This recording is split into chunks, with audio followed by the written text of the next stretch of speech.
Oke, jumpa lagi dengan saya, channel YouTube Yesus adalah Tuhan segala bangsa, yang akan membongkar setiap ajaran-ajaran sesat dari Al-Quran. Saya akan mengupas beberapa ayat yang sangat memalukan kaum muslimin ya. Ketika mendengar ini, saya berharap mereka bisa sadar dan mereka bertobat murtad. Mereka berpindah kepada Tuhan yang benar, yaitu Yesus Kristus. Oke, menjawab alibi kaum kurma, kaum kedar seputar kealahan dalam Alkitab Bible. Alkitab sudah tidak asli kata mereka. Poin 1, ada ayat Al-Quran yang bisa mengalami perubahan. Saya akan membongkar Al-Quran dengan data dan ayat yang sesungguhnya. Dengar baik-baik rekaman saya ini. Ada ayat Al-Quran yang bisa mengalami perubahan. Dalam poin A, Al-Quran bisa dihapus, dihilangkan, dibatalkan. Ini perkataan dari Allah Subhanahu wa Ta'ala yang berfirman begini di dalam Al-Quran langsung ya. Allah Subhanahu wa Ta'ala berfirman bahwa ayat yang kami batalkan atau kami hilangkan dari ingatan pasti kami ganti dengan lebih baik atau sebanding dengannya. Tidakkah kamu tahu bahwa Allah Maha Kuasa atas segala sesuatu? Di dalam QS Al-Baqarah ayat 2 ayat 106. Di bagian B ayat yang Al-Quran bisa diganti, Allah Subhanahu wa Ta'ala pun berfirman yang berikut. Dan apabila kami mengganti suatu ayat dengan ayat yang lain, dan Allah lebih mengetahui apa yang diturunkannya, mereka berkata, sesungguhnya engkau Muhammad hanya mengada-ngada saja, hanya karang, halusinasi, ngibul, istilahnya begitu ya dalam Al-Quran. Sebenarnya kebanyakan mereka atau kaum muslimin mengetahui di dalam QS An-Nahl ayat 16 ayat 101. Di bagian C ayat Al-Quran ini bisa dilenyapkan. Kenapa saya katakan bisa dilenyapkan? Karena Allah Subhanahu wa Ta'ala sendiri yang berkata Al-Quran bisa dihapus, bisa dirubah, dan bahkan bisa dilenyapkan. Luar biasa. Katanya Al-Quran ini benar-benar kedebuk dari surga, tetapi Allah memang benar-benar linglung ya. Ini contoh Allah Subhanahu wa Ta'ala berfirman, bunyinya begini.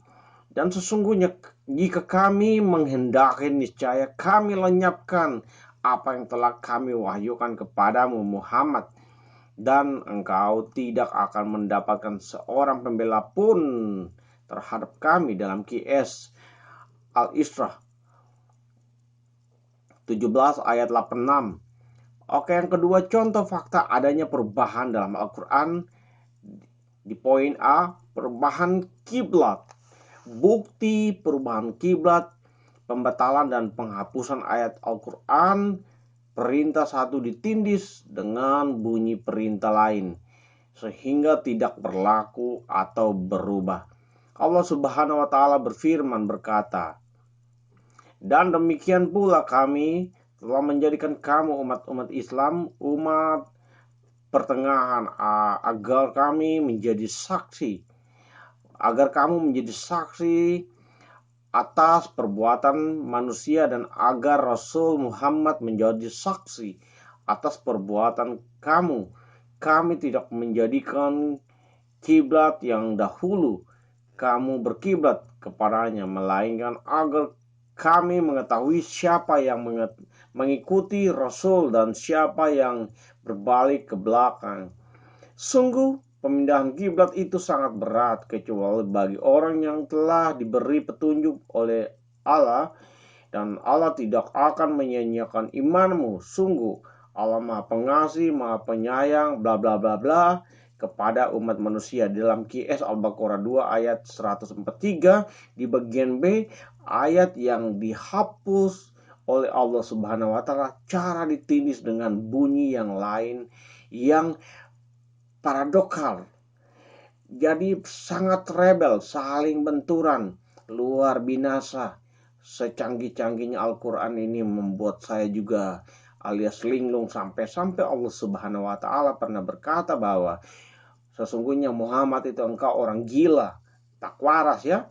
Oke, bahkan di poin ke-1 yang paling terakhir, Allah Subhanahu wa Ta'ala mengutus Rasul sebelum Muhammad. Allah Subhanahu wa Ta'ala pernah berfirman begini, saudara perlu dengar.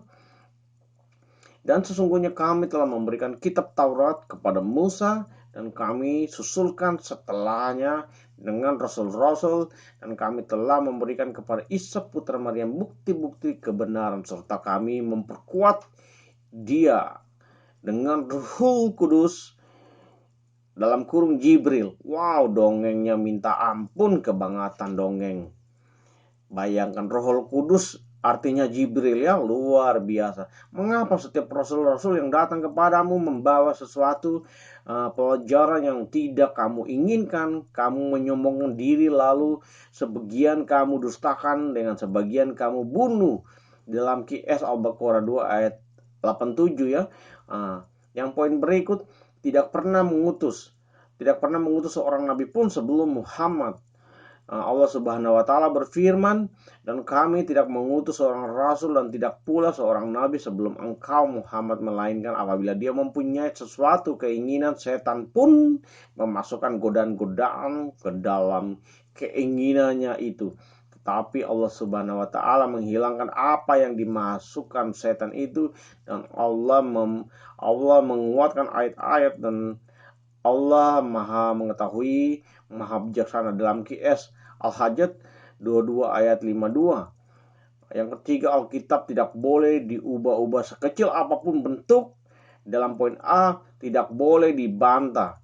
Jangan mendembahi firman Tuhan supaya engkau tidak ditegur dan dianggap pendusta. Di dalam Amsal 30 ayat 6 TB.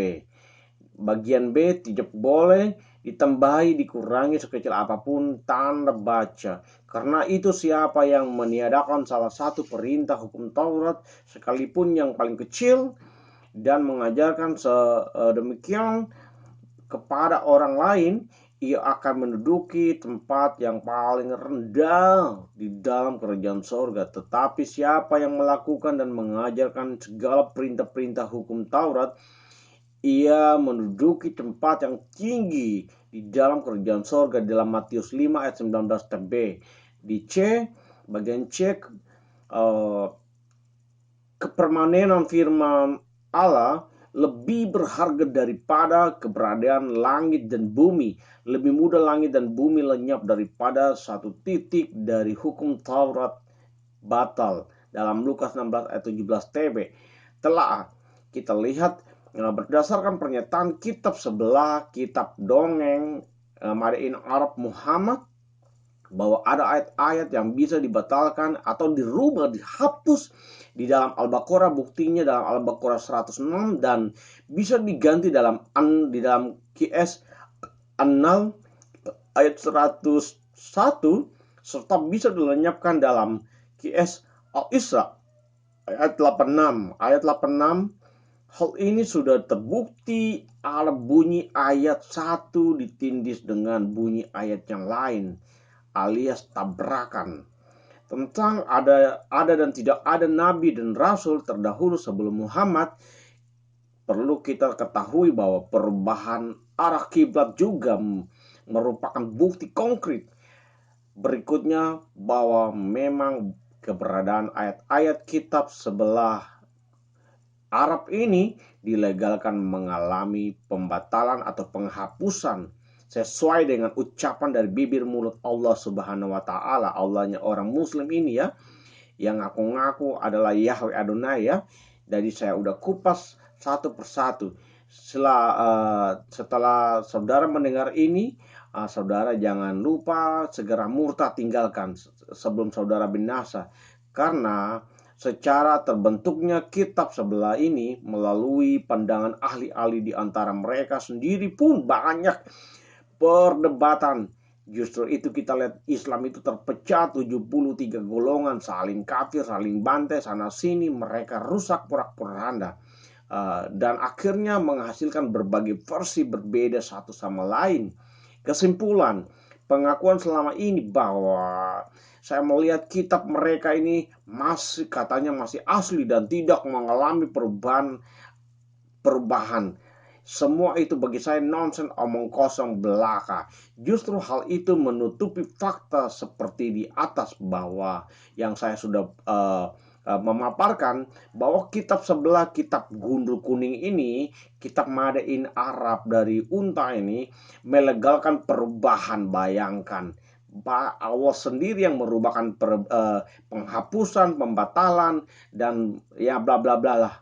Oke, jadi kritikan dari mereka Muslim terhadap Alkitab yang sering mereka ngomong alias sembraur di YouTube. Nah, saya sudah agak meluruskan supaya saya membongkar satu persatu agar bukan satu-satu sama ya, tetapi kita memang benar-benar harus gentleman membongkar ajaran-ajaran setan, jin, goa, hero ini, kegelapan ini. Kritikan mereka terhadap Alkitab yang sering mereka bilang Alkitab palsu segala macam, sudah tidak asli, tak terbantahkan oleh bunyi ayat-ayat Alkitab. Bahkan di pihak manapun dilarang keras merubah apa yang tertulis dalam Alkitab, disuarakan seperti maling teriak maling kepada tuan rumah yang dimalingin.